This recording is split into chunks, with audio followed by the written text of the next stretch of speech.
my God, I got a call from the producer and she says, Guy Fieri chose your restaurant. He wants to come to your house. I want something that everybody loves universally, and everybody loves meatballs. But how do you turn that into an Italian restaurant without, going through what Isabella's family did? Right. You have to put people first, whether it be your employees or customers, because without either, you don't have anything. Right.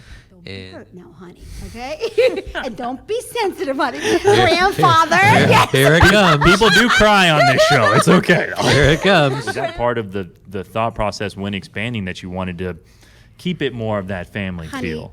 What we wanted to do is to be authentic to who we were. Boom. If I had to remember how I needed to be, oh my gosh, don't ask me what I did yesterday, all right? Yeah. But it was because this is just who we are. Right. Hey, what's going on today, guys? And thanks for checking out this episode of the SaltyFresh Perspective podcast. My guests today are the owners and chefs at the Meatball Stoppe here in Orlando, Florida. They've been featured on the hit TV show on the Food Network, Diners, Drive-Ins, and Dives, and even made the top of the Triple D list of restaurants in America. Please give it up for Jeff and Isabella Morgia. Honestly, what's the importance of that? All right. You guys ready? Ready. All right. So I'm going to roll through a quick intro, and then we'll just get right into it. So I'm sitting here today with the owner and the chef, both owners and chefs here of the Meatball Stoppe in Orlando. Thank you for doing this. I'm so glad you're here. It took us a while to get here, didn't it? It did. We had one minor cancellation. Is everybody okay? It was employee related, I thought, last time. It was, and we're all good, I'm happy to say. Good to hear. Good to hear. Well, I also wanted to tell you guys why I wanted to talk to you guys specifically. So I don't know how much Isabella told you about me, Jeff, but I'm a recent retiree, and now I'm doing all this fishing and podcasting. That's sort of my thing now, right? I want to know your secrets. Well, I'll give you a couple. I want to learn some of your secrets along the way here, but retiree is a loose term, I suppose, but from my old career.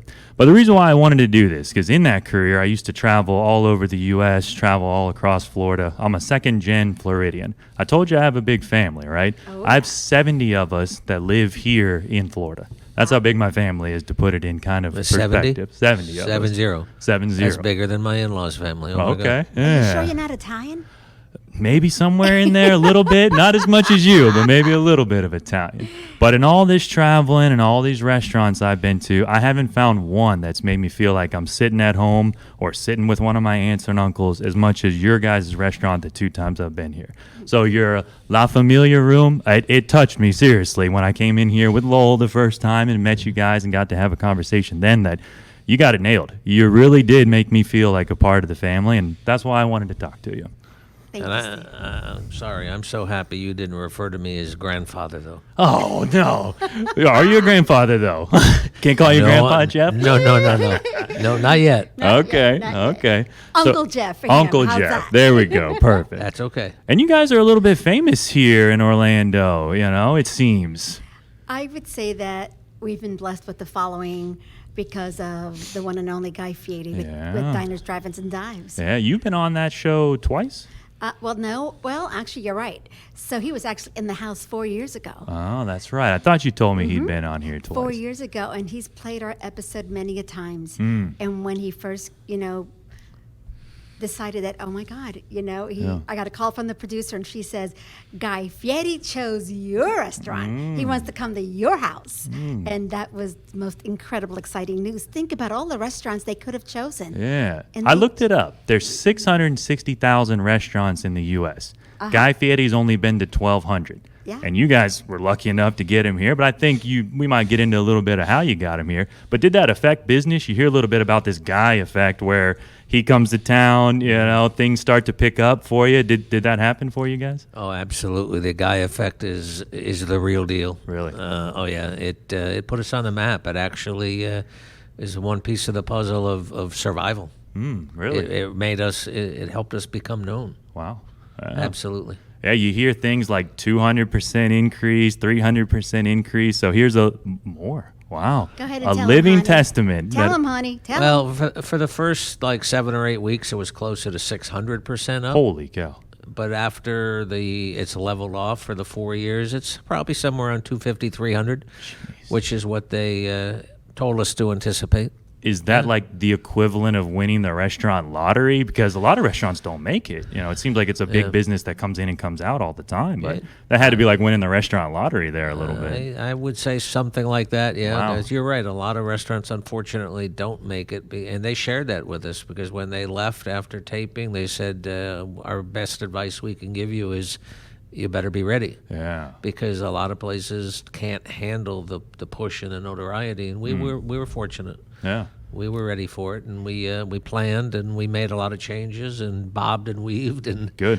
Yeah. When you needed to, right? Adaptable, it sounds like. Exactly. Oh, honey, don't push this man up against the wall, because when you do, he comes out like a raging Italian in a good way. It's like, oh my gosh. So we had, all right, we were the old-fashioned, right on, the tickets, and we only had one little printer, no such thing as an iPad in our house, all right? Didn't know how to use an iPad. We didn't even need an iPad, right? Then, boom, we were hit. I'll never forget, honey, the very first day, they told us that the social media would be coming out like 2 weeks early, but they don't tell you when exactly it's coming out. And all of a sudden, the phone is ringing off the hook. I want to make a reservation. I heard that guy's coming to your restaurant. Before he was ever even here. But no. After he was here. Okay, got it. Yeah, got it. after when they make the announcement. All right, when Food Network makes the announcement. Oh, on their channel, on their platform. Channel, Okay, absolutely. gotcha. And then we're just sitting at this little old space that you just walked in. All right, remember this part didn't exist prior to this. And before he's going, I said, honey, you see all these people coming our way? He goes, where'd they coming from? Jeez. And before you know it, the line started happening. Wow. All right. And literally day by day, Jeff is on the phone now with our sons. All right. And it's like, Aaron, you need to get me something. We need an iPad. And literally, an iPad. Well, we got an iPad. Well, how the heck did you use this thing, right? Yeah. Right? You used it on my birthday. You had it under control. Oh, honey, I'm talking about in the beginning. Okay. I'm talking about before. I'm talking about literally when we first got hit with the guy effect. Yeah. I mean, they say to get ready. We think you are ready because we have no idea what to expect. Right. Yeah. And then it was like, woof. Yeah. Tell him, babe. Well, you said something too after or before they taped. If you remember, the Food Network controlled all press releases, all social media. We were instructed to not even discuss it because they have their way and when of doing it. The day they announced that we were going to be on it, I think it was almost 10 days before it actually aired. And just within maybe 3 or 4 hours of them putting out the word that we were going to be on it, hadn't even aired yet, they were blowing the doors off. Really? Yeah. And then, of course, it continued it even stronger after they aired it. Yeah. It seems like there's this kind of cult that follows him around, cult-like group that might follow him around. That's I my call it. word, babe. Okay. No fan club, cult. Cult-like, yeah. He's Cult-like, an interesting guy. But my parents are in that group. They go to all the local ones that have been represented on the show, and try to. People plan trips, I think, out of those kind of things. So They do. it's interesting to hear that. Even I would have thought maybe a year or two after he comes, that obviously you see this big uptick, but to continue to sustain like that's Well, awesome. it's probably re-aired, 20, 30 times over the 4 years, because they point. just randomly Many. put it out. Yeah. Yes. A lot of times. It's not just a one-time thing. They Oh, no. re-air it. No, they re-air it, Yeah. and I don't know, did you share with them that just recently, about a few weeks ago, we were named as one of Triple D's America's most favorite. Wow. Which is probably about 12 restaurants that they named from customer submissions of a video and their own, input. And he chose our customer's video. Yeah. Peggy did a video wearing our shirt, of course. We used to have these great shirts that says, "We got balls." All right? And so she wears the shirt in the video, and everyone's to tell why, all right, they believe, their restaurant should be America's favorite Triple D. And when we were looking at the submissions, some were very creative and some were very funny and some were just straight and whatever. Well, Peggy was just so Peggy, and Peggy is a very heartfelt woman. Yeah. And she just shared her story. Wow. And why she came to the Meatball Stoppe and what happened when she did. Yeah. And she had just lost her mom. And she actually told us that she was coming in because she had seen and heard so many wonderful things about us. And so when she came in and she introduced herself, I could only imagine, no, I can't imagine, because thank God we still have our parents, but she was hurting. She was hurting, and we just wrapped our arms around her. Wow. And we sat with her, and we talked about her family and our familia, Yeah. all right, and the similarities. Yeah. And she just shared it, and it actually touched Guy's heartstring. Wow. And he says that. She even talks about eating our polenta on a flip-flop, right? Yes, literally. Wow. But to hear it, and what Guy did is he actually gave each submission that they chose $1,000 to each recipient. All right, and lots of goodies and gifts and things like that. And he said, if we pick that restaurant, we will be flying you in. All right, and you will be in the video. Oh, how and we great. will do another revisit. Yeah. But he hasn't yet made the announcement, and we're not quite sure. And Peggy says, I'm not sure that he's going to just choose one. We might be the top 12 or whatever, how many it was. Honestly, it was 12, 15, something like that. Wow.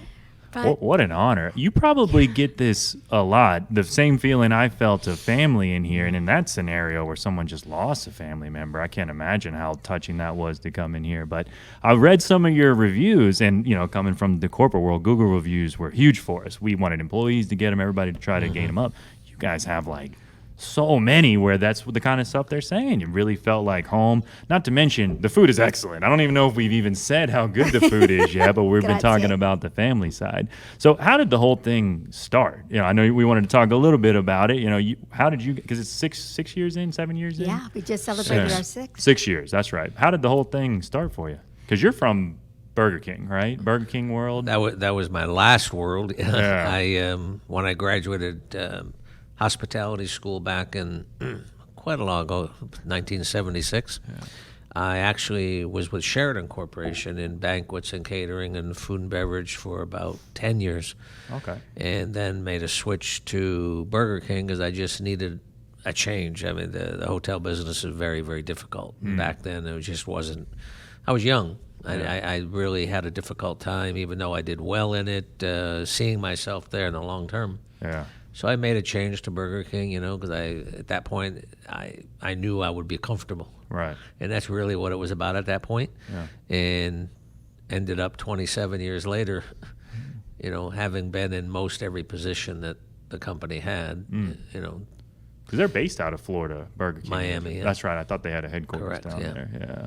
So you're the operations side of the business? Is that kind of how I'm reading it a little bit? I always describe my husband Yeah. as the operator of operators. The okay? operator of operators. All right.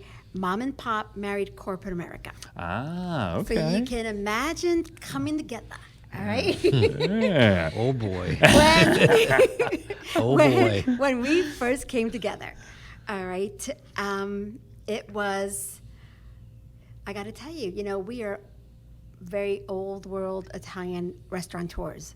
My family owned and operated 6 traditional Italian restaurants in Orlando since 1972, Steve. Really? And the last one they owned was called Sorrento's, and they owned that for 18 years. Wow. And that's been about 25 years now that they sold it. Yeah. And so here we are. We're not a restaurateur at this point, and we are approached by a gentleman who is selling or representing a young caterer who actually has one client, and he wants to sell the business.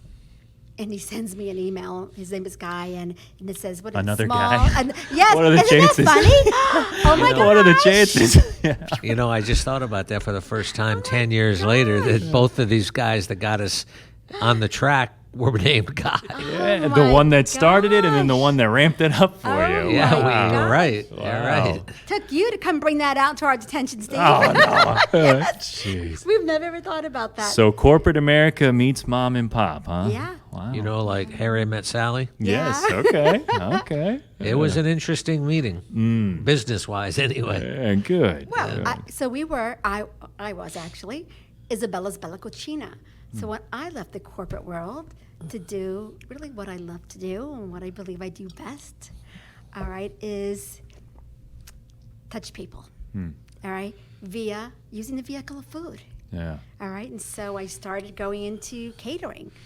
All right, and from catering, I had some people say, Isabella, you need to have your own show. And I go, yeah, right. Never even thought of it. Never, ever thought of it. All right, I didn't even watch. I don't even think it was on at that time. I don't know. Did they have Food Network that many years ago? Of course they did. But no, never came to mind. And before you knew it, several people kept on bringing it up. Isabella, you need to, you got something there. You need to do something with this gift of yours. Yeah. But for whatever reason, that wasn't the gift that God wanted to use in that arena. All right? And that door was never opened up. But in the meantime, Jeffy and I, we get married, and he straightens up my old world Italian mentality. Oh, okay. Yeah. We don't do this in the corporate world. I go, what? What do you mean we don't do this? He goes, no, I have a lot of training to do, he says. I go, oh, yes, you do. And I will tell you, he's the best teacher I've ever had. I've learned so much from this man to this very day on so many different levels. And that's why when he was at Burger King, he was everybody's, don't be hurt now, honey, okay? And don't be sensitive, honey. Grandfather. Yes. Here it comes. People do cry on this show. It's okay. Here it comes. Grandfather. He was their uncle. He was their friend. Come on, most of the employees at Burger King, they're young people. 16, 17-year-old Yes. kids. Yeah. And boy, did he have a hand in their life. Yeah. To this day, several of them still come and see him right here. Wow. We walk around, especially after he left Burger King, and I can't remember where we were, and we had this little old man, little old lady come up to Jeffy and say, oh my God, the Burger King man is here. Yes, because they used to come to his restaurant so faithfully, because he made an impact in so many people's lives. To do that in a corporate setting is sometimes challenging because there's certain things you got to do. And my problem with it was beating sales every year gets old. Every year you got to do better than the last year. And to continue to motivate a team of however large to keep doing better and better got old pretty quick. But that had to be interesting from the corporate world. I don't think being required to be better every year than the previous year was the issue, because I think we would all agree, the three of us, even today, we want to be better than we were before. Sure. But it was a lot of the motivations and the methods of getting there. Right. You have to put people first, whether it be your employees or customers, because without either, you don't have anything. Right. And those motivations on the corporate side, and I would like to think it's changed today, but I don't know. I'm not with corporate. Yeah. But back then it was the end all at all costs. Yeah. And that was my big issue. And I never understood the word. Jeff taught me that if we cannot duplicate ourselves, we will never grow. Yep. And of course, that wasn't the mentality that I was raised with. Yeah. I was always in my brain a one-man band. All right, and when we had big catering events, I just called the familia. We all worked together. It was a no training deal. All right, I did the majority of all the cooking. All right, and then the kids would come in and they would be servers. And then of course, when I was personal chefing, they were doing all the dishes. They go, Mom, please, please, please, Mom, can't you hire somebody? I don't want to do any more dishes. I hate this job. I'm telling you. All right, but it was just, I was a single mom for many years. All right, and so, but I had the familia. Yeah. Never alone. Always loved the love of God, the love of family, the love of friends. Irreplaceable. Irreplaceable. Well said. And here we are, all right, and still having that one-man band mentality. And I'm saying, duplicatable. So, okay, imagine this. Okay, so the other guy, all right, the first guy. The first guy. The first guy. Okay, we got to keep our guys right, in check. exactly. The first guy. So the first guy sends me an email about the acquisition of a small catering company. Whatever, I don't want to do anything. I just give it to my husband. Honey, this is yours. All right? that sound familiar? A little bit, yes. Honeydew, Honeydew list, yes. But that wasn't a honeydew. That's just like, honey, I don't do. All right, because I don't have that brain of yours. I don't do. This is you. This is your space. That's your brain. Yes, it's not mine. See, and you realized way back then what lane you were supposed to be Oh, in. excuse me, don't be using Lowell's words on me again. I'm talking to him when he gets here, all right? I'm telling you, don't be using his words, all right? It's funny. Son of a gun, he's right. So here we are, and before you know it, he's talking to this guy out of Chicago, all right? And before you know it, he's talking to him about this acquisition of a small catering company. And literally from the 4th of July, when we first submitted a proposal that was so ridiculous, all right, we spoke to my mama, Papa, and Papa says, Sabella, what do you have to lose? What's you going to do? Say no? Oh, well, move on, right? Yeah. Nothing's going to crush you here. Go. Go after it, Jeff. And we did. And from the 4th of July to August 9th. August 9th it was? August 9th when we met with Zach? No. Or when we had the key in hand? No, we actually got the first word from Guy in June. Yes, okay. So fast forward to 4th of July is when I remember sitting at the beach with the family, and I was up in the condo by myself, and I tweaked the proposal and sent it to him on July 4th. Okay. And then after the 4th of July weekend is when they accepted it. And then by August, was it 9th or 15th, whatever it was, is when we actually fast forwarded that quickly to a close and, transferred the company In our hands. from them to us. Wow. And literally God gave it to us like this on a silver platter. Wow. And says, this is yours. All right? And here we were. We were in this other half of the space, which we'll show you, obviously, when we first walked in. Yeah. All right, and it was wall-to-wall equipment. Here we are. Now, you got to remember my mentality again, okay? So remember, we're Italian, all right? So we don't live up north where we have a basement, because every Right. Italian up north has a basement, and they have a whole nother kitchen that they cook out of. Sometimes the one upstairs is for show, and the one downstairs is where you get dirty, right? That's the work. All right, that's the Yeah. workhorse, right? Yeah. Well, in our house, all right, we had a full kitchen in the garage, you might as well say. We had refrigerators, we had freezers, we had a full oven, we had table and chairs. Why? Because we had a big familia. There's no such thing as one oven is going to do in our family, all right? Literally. Needed multiple to feed that family, huh? No kidding, all right? Wow. Literally. But this is how we were raised. This is how it always was. And you're all from right? Florida, right? No, honey, I was born in Brooklyn. That's right. Both of you from New York? I'm from upstate New York. Upstate. That's what you told me, New York, too. But you lived in Florida because I think, did you go to Oak Ridge? Yes, I did. My parents and my whole family went there. ORHS, baby, pioneer lover, all right? Wow, very cool. I graduated in 78, just a few years 78. more earlier than you. My parents were 1980 they graduated. Oh, they went as well, your parents. Oh, my gosh. I didn't go there. Yeah, my parents went Oh, there. your parents My went parents, there. my uncles. So did they know Mr. Spoon? Probably. Was he there? The president, the principal? I have to ask him. Do you know the name Cheslock? No, that's their maiden name. So their brothers probably were in that 78 class too. Interesting. But sorry, Yeah, didn't mean to it's all interrupt right. you when It's you all were right. talking about that. But So where were we? What was I saying? I don't know. You interrupted. You I did figure it out. interrupt when you were talking about your family and having two kitchens. Oh, we were talking- Yeah, you yeah, were yeah, talking yeah, about yeah. your family and having So two kitchens. on the way over to look at the No space. basement. That's what made me think about Florida because Yes. I've never had a basement either. But go ahead. Right. So we on our way over. All right, he invited us now to look at the space because we had no idea. He only told us it's like 6 miles from your home. He would give us that much.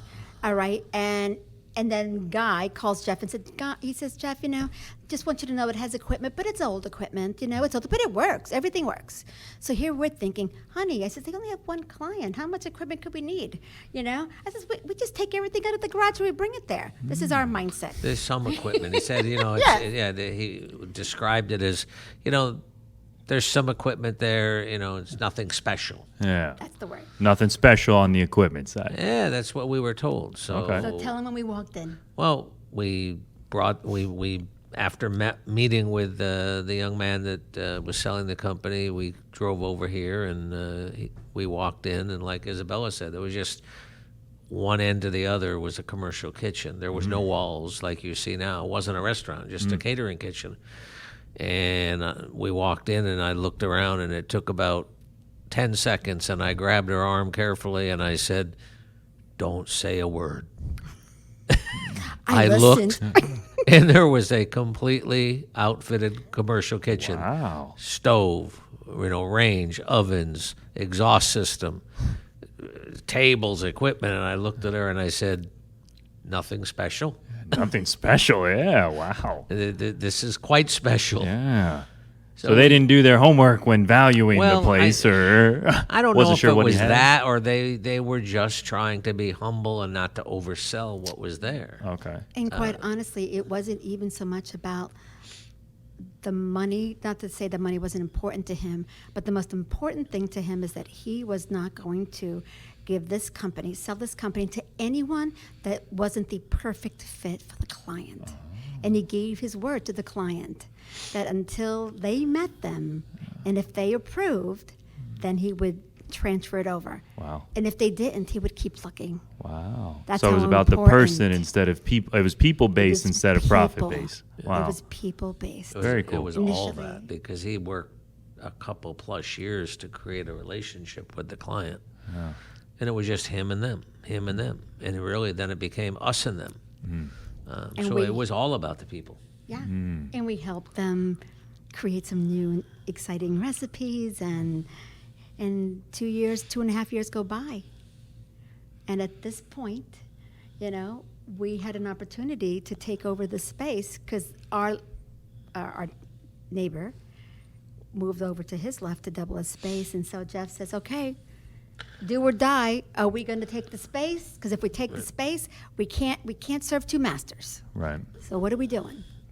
Take it from there. Let's rewind a little bit. If you remember when we first came into the space with Zach that we purchased it from, I'm looking around and I said to Isabella, I said, "What are we going to do with 1,200 square feet for a commercial kitchen just for us?" Yeah. We had the clients that she had developed, and then now this one client. 1,200 square feet of a kitchen is a lot of room. So we're standing right up in what is the lobby now, but minus the counter, because there was nothing there. But the square footage, about 400 square feet sitting up there. And I made that comment to her, and I'm looking around, and she's seeing my wheels turn, and she's getting nervous. I said, "Here we go. jeez. Here we go." Seen that look before? Well, no, she didn't see it before, but she knew that there was no. something. Something was Something going on. going on up Okay. there. That's all I know. And so I looked at her and I said, I said, if I could get like 400 square feet, I could create a Meatball Stoppe. And she looked at me and she said, "What the is a Meatball Stoppe?" Because I had this concept of a restaurant based around meatballs, different styles of meatballs for a while, and I never shared it with her because there was never any reason to, really. Right. So she looked at me, and after a few choice comments, all with love. Okay, let's clarify. I need to clarify a couple All right, things all right, in all this right. story. Okay, first of all, because I don't want people thinking I said, you said what the, let's be clearing what the means, okay? All right? Because it wasn't it was what the heck H word, not the other word, Okay, got it. Thank you, just to clarify. Yes. Okay? Yes. All right? Got to bring my worst side out. And excuse me, the first thing I said, "Do you want to stay married?" That's the first thing I said. Okay. Now you got to remember, all right, my family owned 6 traditional Italian restaurants. Right. And he says it's going to be simple, duplicatable, efficient. Well, honey, I would never use any of those adjectives to describe any of my parents' restaurants, okay? Brand new to you. Right. Well, because there's a lot of work involved in a traditional Italian restaurant. It's a whole different train you're on. Yeah. All right. And of course, corporate America knows simple, efficient, Sure. duplicatable. Keep your costs down. All right. Yeah. He knows that world. He lives and breathes it, and he lives and breathes it today like none other. Wow. All right. And yes. So what the heck is a Meatball Stoppe? And I'm thinking, And the who Meatball opens Man this? was born, and the Meatball Stoppe came out of it. Where'd the idea come from? Was that I honestly can't tell you. It was an imagination and a vision that I had, because I wanted to own a restaurant because that was literally my entire working life since I was 16. So now 50 years later, I've never done anything else. So I had this maybe ridiculous dream, not ever realizing at that point, way back, how difficult it could be. I said, I want something that everybody loves universally, and everybody loves meatballs. But how do you turn that into an Italian restaurant without, going through what Isabella's family did? Because I wanted no part of the real traditional. So how do you take meatballs and transfer it to what I was thinking? So you got chicken marsala, so you have a chicken meatball with marsala mushroom sauce. You got chicken parmesan with chicken meatball made parmesan style, and so on. Down on the street food, the sausage, peppers, and onions. One of my favorites, sausage, pepper, and onions. That's his signature meatball. The sausage, pepper, and onion, his signature meatball. So, that's really where it came from. Wow. And when she said, well, okay. And I said, what do we have to lose? I said, we've now signed the papers to lease the space. We're paying for it anyway. Yeah. So it's too big for what we are thinking of using it for. So, you put up a couple of walls, you put some paint on the walls, get some tables and chairs from Craigslist, which we did, and try it. What do you have to lose? We're already paying for the space. Right, might as well give it a shot. And that's where it was born. And then, we were working with the catering, for the client that we had acquired. And that's what sustained us truly. Wow. That kept us going. That was made the it only thing that possible sustained to try to launch this crazy concept out of my brain. From nothing, from concept to growth, at least you had something Yeah. bringing some money in, And then all of a sudden, was it maybe 6 months, 8 months later, it started to catch on. And then we fast forward to the ability to take this space the other side. And I said, if we're going to do this, we've got to figure a way to do it bigger, because who's going to make a living on 12 seats? Right. So that's how we grew. The business that was in the second part of the space moved next door, and then we took the lease on both and expanded. And then literally in the middle of that expansion is when Triple D called. Wow. So right while you were expanding. we were in construction. Yes, and I told them that. They go, oh, no, don't tell me. They go, tell me you're going to be have the CO and all of the permits needed. And I go, yeah. They go, send me everything now. Because they weren't sure we were. And I says, you could take it to the bank. We're going to be finishing this baby before Guy gets in the house. Wow. But And half of the it timing. I had to put the brakes on half of it. Yeah. Because the room we're sitting in, the familiar room, that was a division where it had just a solid wall up there instead of the door and window to expose the room. And there was a pretty big challenge behind that wall to make it what it is today. What was behind it? It was a challenge. It was a Okay, challenge. got it. Challenge. Needed Got a it. lot of work and a lot more money. Oh, one So- of those challenges. Yeah. An expensive challenge. Yeah, so in order to make sure that it was done for Triple D, I had to leave that wall solid, and we just had the front end finished. And that was sufficient. And what does Guy say the moment he walks in the He says, door? so where's the rest of it? Yeah. And he says, and when you move in, I go, when are we moving? We just did this. Yeah. He goes, but where are you going to put everybody? And I said, well, Guy. He knew what was coming. Oh, he did. We'll figure it out. I said, there'll be some magic happening behind the wall. It's just not here yet, but it will. Wow. All right, it will. And by the time, when No, did the show air? The Even show before, no, aired- we weren't done when it aired still. I'm trying to remember. Still It going. aired the first time on March 27th. It did? Was it March or April? No, April 21st. Yes, it was excuse April. me. Right. Yeah, April yes. 21st. You can call me Grandpa now. You know when I. Got it. That's okay. It happens. Yeah, April 21st was the first time it aired, and We had part of it. Wait a minute. Now I really am remembering. Okay. We hurried up to finish this room for your mother's birthday, Oh, March 17th. okay. So we did get it done before the show ever aired. Okay. because your brother and his folks were working on this room the morning of your mother's birthday. Oh my gosh, I forgot all about that. And it's so funny but we got it to a place that was acceptable. Right. It looked nothing like this that you're sitting in right now. Right. This is COVID transformation number Oh, 3. number 3. Yeah. Jeez. So exactly right. So it looked nothing like this, but at least it was operable. Right. We were able to add more seats Right. and tables, which these were what you see is nothing that we had then and all. But it was so funny. He was like, "What are you gonna do? God, where are you gonna put Fit them?" everybody. What I really liked about coming here the first time was the tightness of it. Obviously the food, again, ridiculous, but really good. But the tightness of it made it feel even more of that family style, right? Everybody kind of, people were sitting, far enough apart to be COVID friendly, right? But you can kind of, it was more of a community in here. And when I was here with Lowell, we all know Lowell, somebody else came up and sat with us and just jumped right into the conversation, Remember? as did all the people behind us. Right? It became like a whole family conversation with strangers. Yes. And I was like, that's the kind of stuff I like. I like hearing from people. How many that people- actually happens a lot. And how many Really? restaurants do you go to that actually happens? I can't think of another one, seriously. Exactly. Yeah.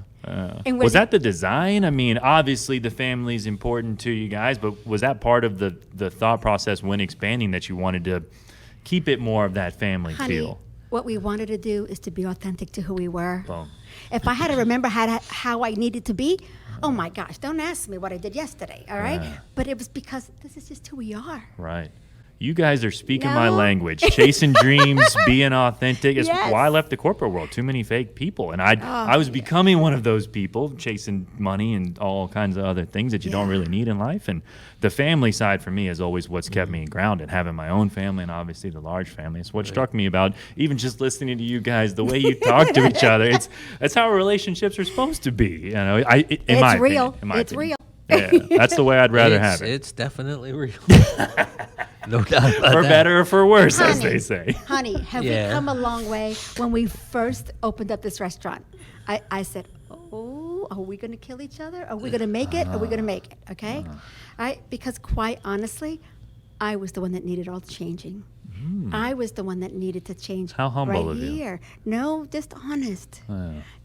It was, Jeff knew how to stay in his lane. All right. Oh, there's Lowell right there. We want to get that door. Yeah, can I go get the door? Absolutely, Yeah. absolutely. Right. Yeah. One of my brothers from another mother's coming. Yeah. Got it. So one thing I wanted to ask you about being a Florida guy is I caught you on Dirty Jim's Primetime Kitchen. Oh, you I've listened to did. them for forever. The Monsters in the Morning. I love 'em. How was that? What was that experience Oh like? my gosh, being with Jim, what a hoot. Because he speaks my language, babe. All right, we're both pretty forward. All right, we both like to enjoy. All right, and what do? Of course, I feed him, babe. Right. Italiano style. Right. And boy, did he love the food. Look who I All right. found. Whoa, Mr. Moore. How you doing, brother? Good to see you. Thanks for coming. Welcome back, Come on love. Yeah. Come on over. I didn't bring a microphone for you, man. Look at me messing up. No, we're going to Look share. at me. Come on over here. Come on. Pull up that chair. Come on in. There we go. Yeah. Yeah, there you go. There you go. Uh-huh. Yeah, good to see you. I haven't man. gotten my, my Valentine's love yet, so, come here. Hey. It's You see real. what Yes. Yeah, very cool. Aren't they the best? Oh, we talked a little bit about this. They are the best, and that's what I started this with, Lowell. You'll have to catch it. But the reason why I wanted to talk to them was because of how much they make me feel like I'm just sitting here talking to my family, which is a rare thing to find in today's day and age. So. Thank you, love. Thank you. Absolutely. So, not to change gears too much, but I wanted to get in a little bit about what you mentioned, COVID, and the changes you've had to make. And you hear, again, about a lot of restaurants not making it during this time. I think we're fortunate to be in some states versus others, but how has this process been for you over the last 6 months, a year now? Oh, it's a year now. A year now, right? I got to tell you, professionally, it's without a question the scariest time that I've ever faced. We know how people began to react in the very beginning, back in really February. But then when it began to really escalate and, the governor shut down the restaurants for dine-in service, literally with, I think it was 72 hours notice, you had to get ready. Wow. we had no choice. And, it was actually the transition from dine-in to takeout only was really, that was an easy transition for us because our systems are set up for takeout anyway. Okay. But where it got really scary was probably a week into it. There was nobody. I mean, we were looking No customers? Nobody no coming? customers. We were looking at like 70% down in sales. And I knew, I just saw that we were going to be one of the casualties, but that can't be who we are. Right. So I, talked with Isabella and I said, if we don't make some real drastic and quick changes to reinvent how we do things without ever losing that real identity that we've talked about, I said, I don't think we're going to make it. So What'd you do? I don't know, you describe it as my head started to explode with a firestorm of ideas. Like you said earlier, when Jeff's backed against the wall, he comes out as a bear. He does. And I want you to know, my husband, my 66-year-old sexy man. Hey. Yes. That's private information. He's got hair. He's got hair. That's not a you, Lowell. Sorry. Lowell, I got you. Don't worry. I got your back. I'm not sticking your back. No, actually, it was easy. It was me. I just made her. Yeah, that was me. You're quick with that. Oh yeah. But all of a sudden, so this is a man who's got really painful arthritis. Come on, you can't work in the corporate America industry and not have it wreak havoc on your body. Right. So here he is. I'm painting the place. You're painting the place? All right, I'm thinking this is going to kill him physically. Oh, yeah? All right, and everybody says, no, honey, we just wait. Yeah, he's not waiting. He went out and we picked the colors. All right, and before you know it, he's got this place, everything off the wall, and he's painting, and he's painting. And he literally took this whole restaurant, he took it on himself, and we had the time.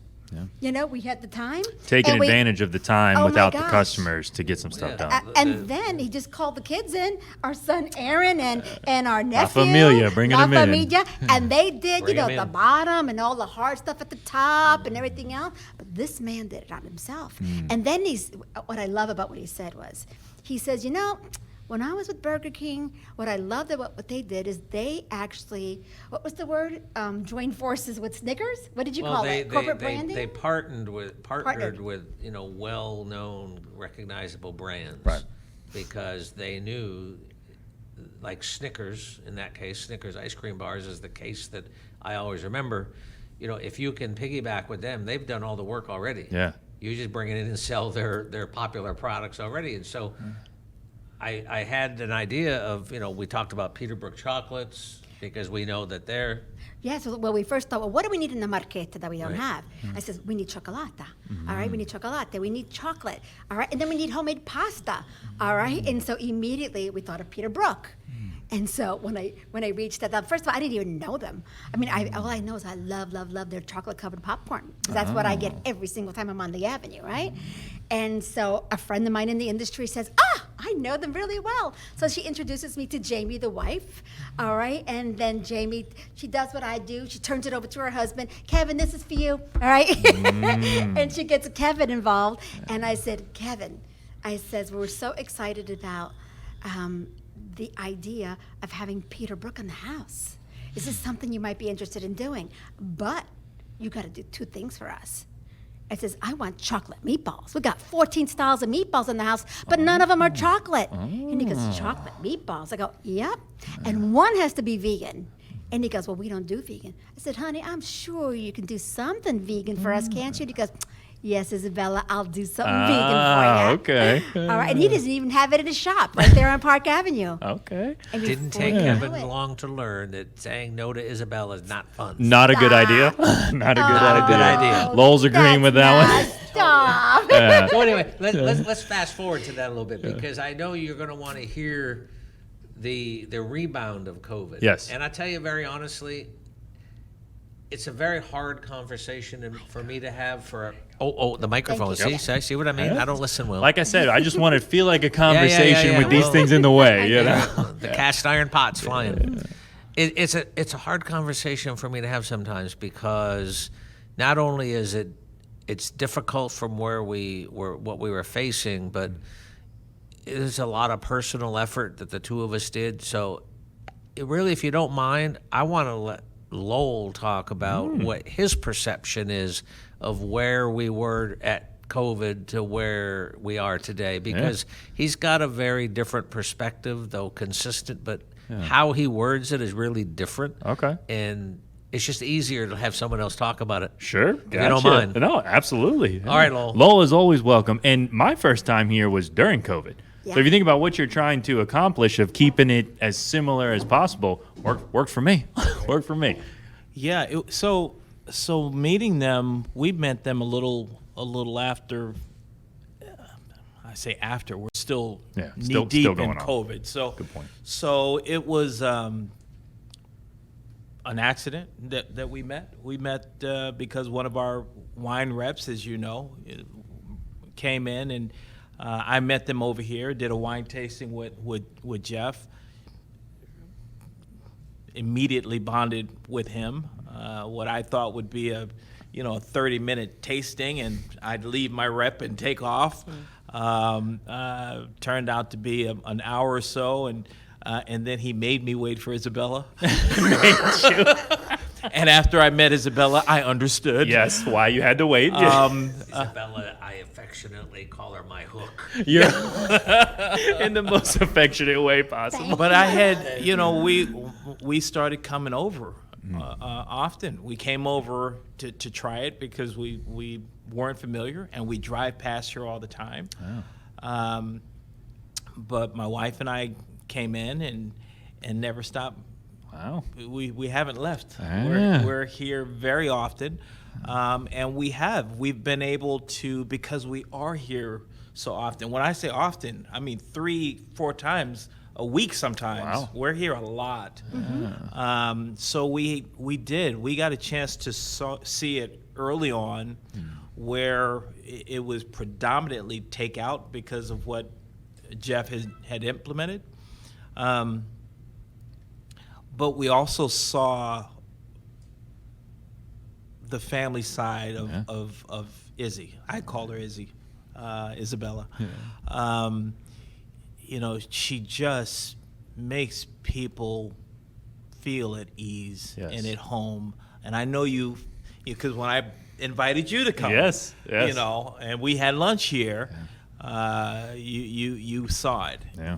It's like going over, the family's house, and that's how I describe it to my family. They laid the food out. Yeah. So what Jeff implemented with the takeout was crucial for them, and you can see it was sustaining the business, early on, and because people were uncomfortable sitting down, coming in and being around other folks. So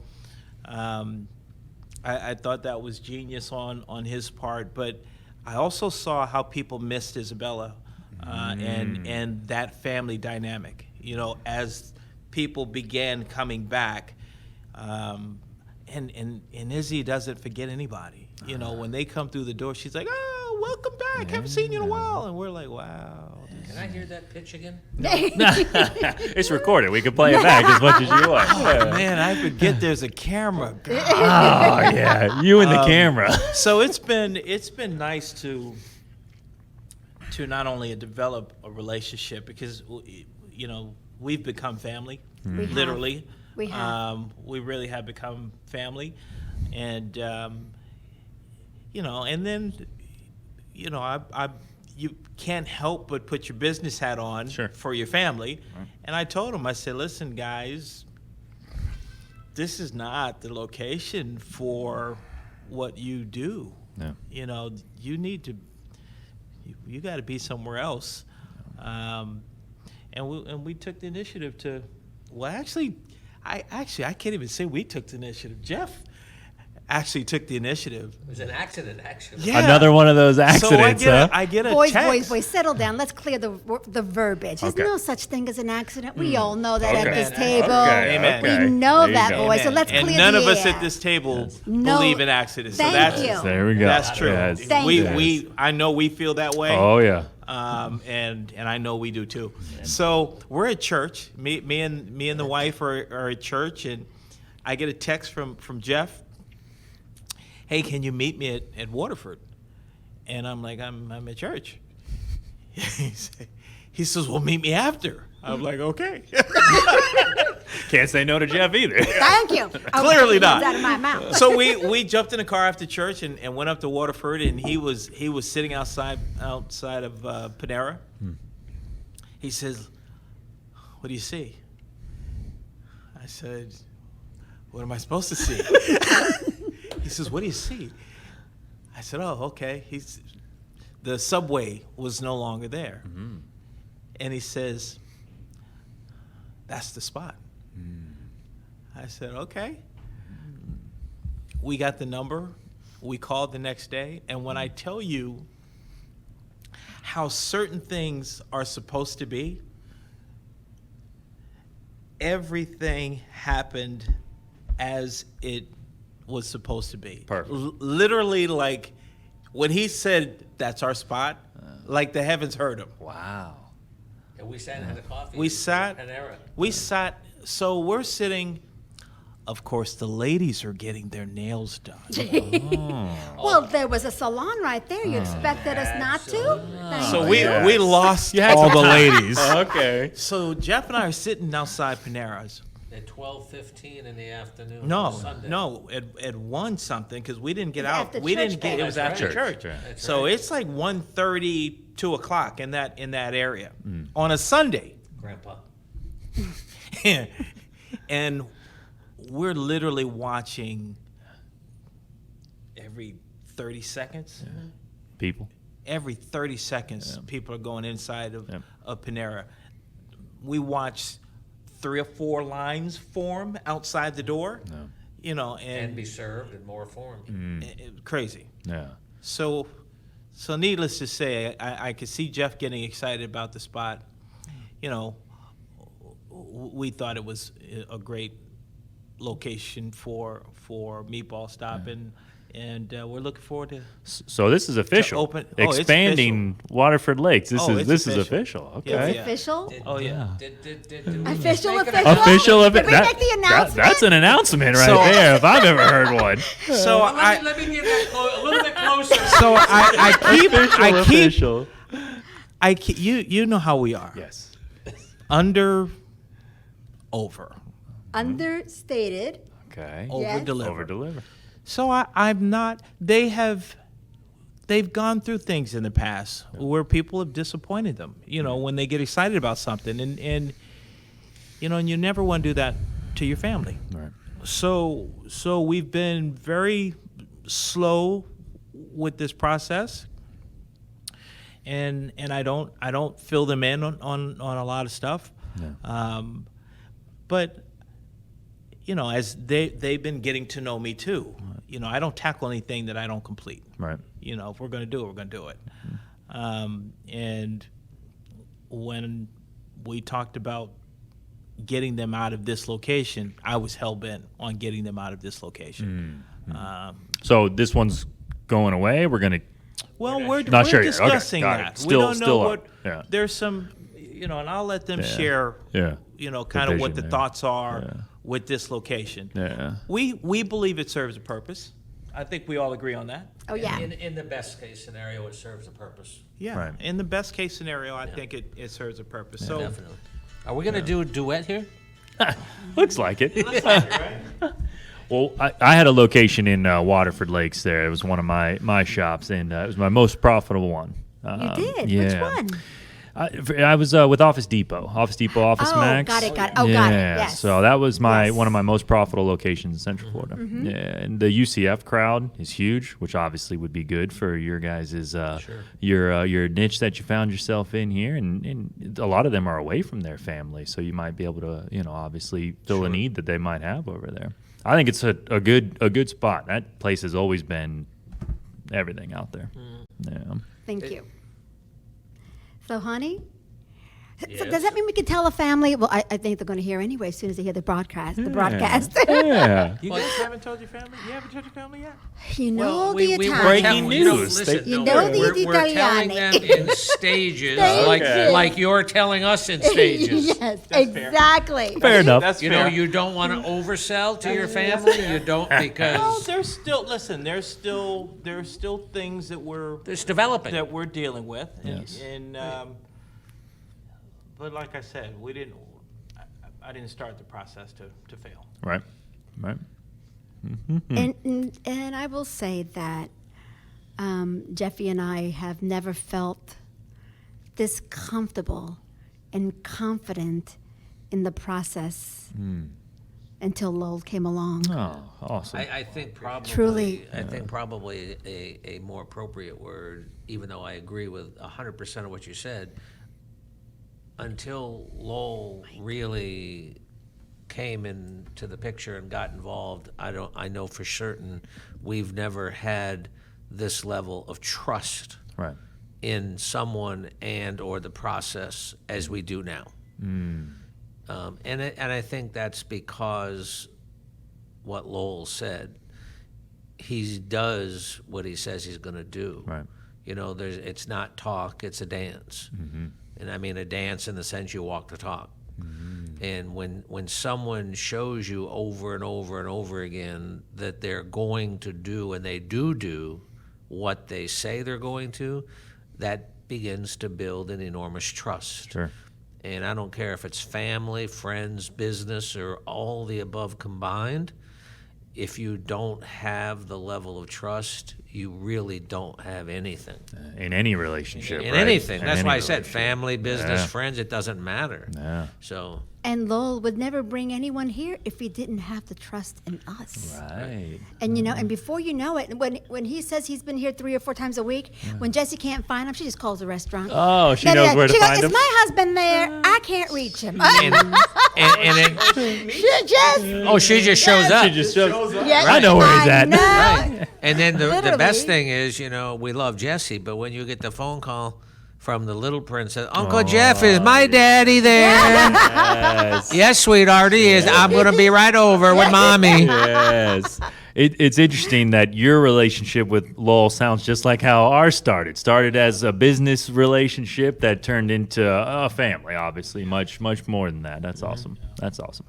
Back to family for a second. One thing that I read about you and I wanted to ask is something about dementia-friendly restaurants. What does that mean to you guys, and where did that all come about? I will tell you that, that our family has dealt firsthand with dementia and Alzheimer's, actually, specifically. And it all started with my nonna Sabella, who I was named after, my namesake. And my nonna had it for, I think it's been 10 years. 10 years, and this was many moons ago, it seems like now when I think about it. I'm thinking it was in the 90s, I believe it was. And we had there were no resources for us. At least if there were, nobody shared anything with us. And it was so difficult. And my nonna lived with us our entire lives up until the end. And imagine my mother, my father, all right, taking care of my nonna, all right, and it was very difficult. They weren't retired at the time. They had the restaurant. They lived and worked in the restaurant. Had 5 children, all right, and then things happened, and we had nowhere to go with any questions, and it was awful. It was so hard. Nonna would think that you were going after her. You wanted to take something of hers, or she would try to literally escape out the door, or she got out of the door, all right? And thank God we always caught her in time. But it was heartbreaking. Yeah. And then it got to the point where they had to put her in a nursing home because there was no controlling. And then fast forward, and here we are in the restaurant, and a customer of ours, Dennis Dolniak, and Nancy, we used to come here quite a bit. And then one day he comes in and he says, Isabella, he says, Nancy was diagnosed with dementia. And it was like a knife in the heart. It's like it took me way back. Yeah. And what happened was Dennis, as soon as he found out, immediately put his notice in and he retired. And all he could think of is, I just wanted to spend whatever days left that God is going to give us with her memory, was making memories. That's all he wanted to do. And he noticed that there was no place where he felt comfortable. That when he would walk in with Nancy now, and Nancy's showing the signs, perhaps there was a breakout with Nancy, or perhaps, she would babble, or people didn't understand her, or she became fearful, and people didn't know what to do with it, or people would make fun, or not realizing that what they were saying could be heard by Dennis and Nancy. And he says, this has got to stop. There's not a safe place here, I feel, where there's no judgment, all right, where you're welcomed. And he didn't feel there was that Orlando really didn't offer that. And before you know it, he became the founder of the dementia-friendly restaurants. Wow. And he asked Jeffy and I if we would be the first dementia-friendly restaurant in Orlando. Wow. And that's how it started. And we said, of course. And why? Because at the time, we had tables. We didn't have a marqueta. This was almost like a private dining room, all right, where we did cooking classes. We had events in here because we always had seats in the front as well, all right? So it wasn't like we were taking seats away from customers, but we actually dedicated every Thursday from like 11 a.m. to 5 p.m. And it was dementia-friendly restaurant. It was dementia-friendly day at the Meatball Stoppe. But before that happened, Dennis brought all the best of the best in the industry. He brought Edith Gendron, the CEO of the ADRC, the Alzheimer's Dementia Resource Center. He brought Tony Gittles, all right, with him, another very strong partner in the industry, taking care of the caretakers and helping them, which is so, so important, all right? And before you know it, we had our team. And Edith came and actually trained our service staff right here. And then we put it out there. And then before you know it, we had, I can't remember what television station that was here that was doing a piece on us. Oh, WUCF. All right. And then it was a very well-known gentleman off the coast, and I can't remember his name either. I'm sorry. All right. But I have all of that stuff. And he did an article on us in a live broadcast just like this. And he's known throughout, and before you know it, we're getting texts and we're getting emails. How did you do this? Oh my God, tell me more. How do we do this? We need this in our city. And it began to spread. And the word started to get out. Wow. And then that has started to bring other restaurants in. But quite honestly, then didn't COVID hit? And honestly, I don't know if the others ever got off the ground. Yeah. That one struck home for me. My grandfather, when he was 70, he was diagnosed with it, and he's 96 now. So since then, no kid. He can't remember his children. He can't remember his family, but his body is perfect. Where is he? At home. As we have a full-time caretaker. Yes, but, and what a blessing. And that is the biggest blessing. That's a hard job, and people I'm glad you mentioned, the day for the caretakers too, because that's a hard job. And I will tell you, what we really focused on, of course, was making sure that that resident of the nursing homes, for example, or the family that would bring that family member in, that we knew, of course, how to take care of that resident or that family member. But the focus was so much, or equally as much, on that caretaker, because they never had relief. And they would get up, and I said, please get comfortable. We will serve you. We want to take care of you just as we want to take care of that family member with the disease. And you see, today in our familia, we have, my aunt now has it. And my cousin, that's our age, is now dealing with that. And how hard and how painful it is. And I have another aunt that has the same signs. All right, so it's very personal for us. Yeah, bringing awareness to something that affects you personally. I mean, obviously using your restaurant and your contacts and your resources to be the first one in Orlando. I wanted to talk to you on that one, and I could tell that it was passionate for you telling that story, but I feel the same passion for the disease, and it makes me think about it. I'm 33 now, is it going to affect me or my son or anybody else in our family as we continue And Steve, to I age? will tell you right now, there's things that you need to do for your family. Yeah. All right, do you know if is it your father or father-in-law? My grandfather. Your grandfather. Yeah. Do you know if he has the gene? I don't know all that. Yeah, I'm not sure. But that's important. Yeah. That's important for you to know, because if he does carry the gene, that means you may not know, but others in your family could have it. Yeah. And what I want you to know and hear clearly that this primarily is a lifestyle disease. Right now, all right, we could get in front of it. There's so many things you could do as a young person to get in front of it by doing things in your life to prevent it if at all possible. Yeah. You see, and people don't know that. One of the main things I did was I bought a sauna. So all the research is that longer periods to heat is better for your brain over time. It was like 100-year research that they did in Finland, where saunas came from. So Wow. they made me put one in the house, and I'm in it 7 days a week. One of the main reasons is to try to combat anything that might be coming down the road. Diet is essential. Yeah. All right, keeping your brain, okay, and being active. Yeah. All right. That's why I like these conversations, because Yes. it keeps my brain moving There a you little go. bit, But I wanted to touch with you on that one. I appreciate you sharing what you're doing there, and I think we could all learn, or at least me, I'll take this one. I can learn from doing more as far as trying to help in things that have impacted me in my life. I'm going to take that away from here, because that's something that I hope I can get to a point someday where I can look back and be proud of something that I made a difference in something that's important to you. So, And awesome. Steve, I will say, to take it just one step further, I just taped 3 segments, cooking segments. All right.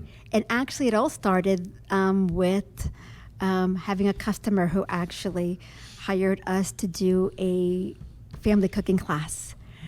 But it's, again, look how God works. I had a whole list of wonderful things that she could have chosen. And what did she choose? Roasted tomato basil soup. Okay. My mama's signature dish, pasta, patate, e piselli. All right. And what was the third thing?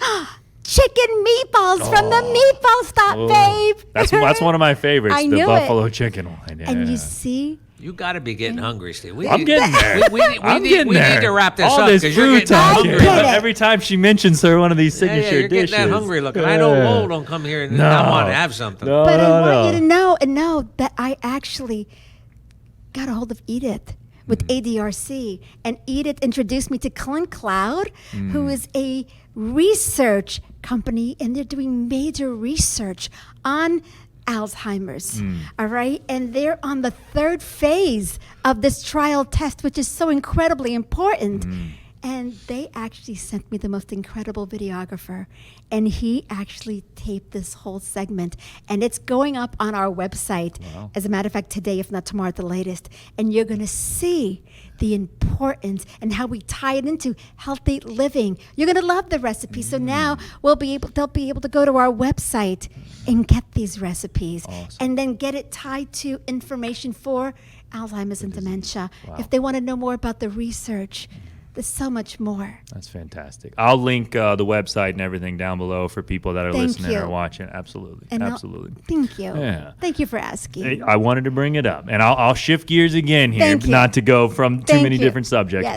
But you told me about the story of the gator meatball. Oh. I've been telling some people that this. I don't want to spoil it, but if you could, how did the gator meatball start, and how did that whole process happen? Another one of those non-accidents. The non-accident. Another customer who came in, and my God, what is it? A couple years ago now. Yeah. And he's sitting there enjoying, his selection of meatballs, and never met him till then, but we pulled up a chair with him. He said, you got to have a gator meatball on your menu. I said, really? And I said, not in my house. Gator? Because my Not only, in my house. my only understanding or experience with gator meat was like gator tail, gator chunks, which is typically chewy and whatever. And I said, how am I going to transform that into a meatball? I said, are you nuts? He says, you got nothing to lose. Let me, give you a sample of some product and see what we can do. And, that old saying again, you got nothing to lose. Yeah, nothing to lose. So he brings me a sample of meat the next week. And I looked at it, and, being in the food industry, I'm seeing this product with silver skin on it. I said, what am I going to do with this? I put it in my food processor, and it broke the blade. So I bounced back to him. Long story short, it took him 3 attempts. I said, this stuff's got to be finely ground, like ground beef, before I can do anything with it. So he worked at it, and 3 attempts later, he gave me some beautifully ground gator meat. All the rest of it's history. Wow. Made gator meatball, and people love them. Yeah. And I felt if we could get the product where it needed to be, it'd be a popular item because, face it, Central Florida, Orlando, this area, they do a lot of gator trapping, and there's a lot of gator connoisseurs. So Yeah. It's one of my son's favorites, and my son is mad that he's 8, that I haven't brought him here yet because I talk about all your guys' great food, and he's upset I haven't let him try the gator meatball yet. So Well, when you're bringing the familia here, babe. I need to. We keep talking about it. Yes. You let me sneak in on my birthday. I felt so bad. It was my birthday. I didn't even tell you I was coming. This was back in December, and I show up, and you guys were so busy, and you were like, do you have a reservation? I was like, you told me to email you, and I didn't do it, but luckily you snuck me in the last time I was here. we but- take care of you, babe. Yeah, my daughter, too. She wants to come. I got a 6-year-old daughter Yes. as well. Me and Lowell have those little princesses Yes. at home that know that they're princesses. And Kids are adorable. Thank you. I have no doubt. I have no doubt. Yeah. But I should confess that I eat my words happily on that gator one. All right. Oh, you were against it in the beginning. Honey, I said both not in were. my house. Right. All right. But we were looking for a Florida meatball, a Florida ball. Well, what the heck is a Florida ball? And he's the one that said gator. Gator capital of the world right here. Yeah. Wow. Very cool. Yeah. Very cool.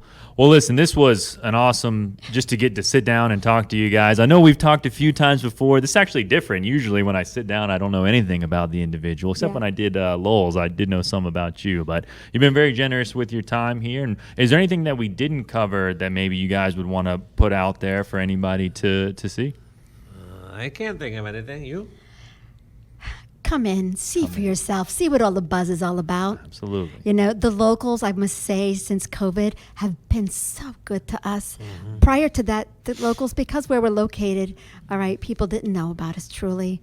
And Guy put us on the map, all right, and then we became America's favorite Triple D on one of their top episodes. And the locals have been so wonderful. And so we love them. Come in, see what the buzz is all about. Come try our food. And see that you don't have to have it the traditional way if you don't want it. But if you want a good old-fashioned spaghetti and meatballs, darling, I'll be honored to plate that for you. Perfect. I That's just awesome. thought of something that What? my mother-in-law shared this weekend. Lowell, are you listening, Lowell? Right here. Every Sunday morning, we try to watch one of our favorite shows for a little while before we go to the cooking channel, and that's Sunday morning on Fox. Okay. Fox and Friends on the weekend. We like the people, right? Yeah. Well, my mother-in-law called, as she does every day, about 8:15 to 8:20.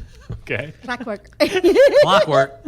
And I can't believe what I was told. She told us that Guy Fieri was on Fox and Friends this past Sunday, and they were talking about some recipes and some different things, and they A bread commercial. It was a bread commercial. bread commercial. He was doing. Yes.